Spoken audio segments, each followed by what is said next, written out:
استقرار في سعر الذهب بعد تراجع الأمس ليسجل عيار 21 4550 جنيه. أهلا بيكم في قناتكم.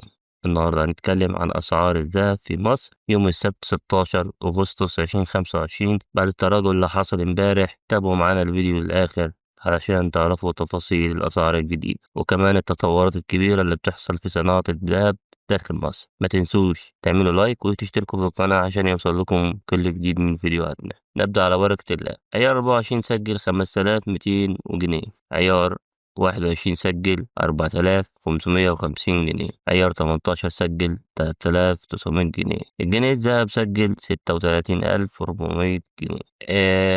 مؤخرا دخلت مصر في مرحلة جديدة ومهمة في صناعة الذهب من خلال استيراد الذهب الخام بمختلف الأعيرة وتنقيته محلية وتحويله إلى ذهب صافي ثم إعادة تصديره إلى الأسواق العالمية. وبحسب التقرير الأسبوعي لشعبة الذهب والمعادن الثمينة، الخطوة دي هتفتح آفاق أوسع لمضاعفة الصادرات وتحويل مصر إلى مركز إقليمي لتجارة وصناعة الذهب.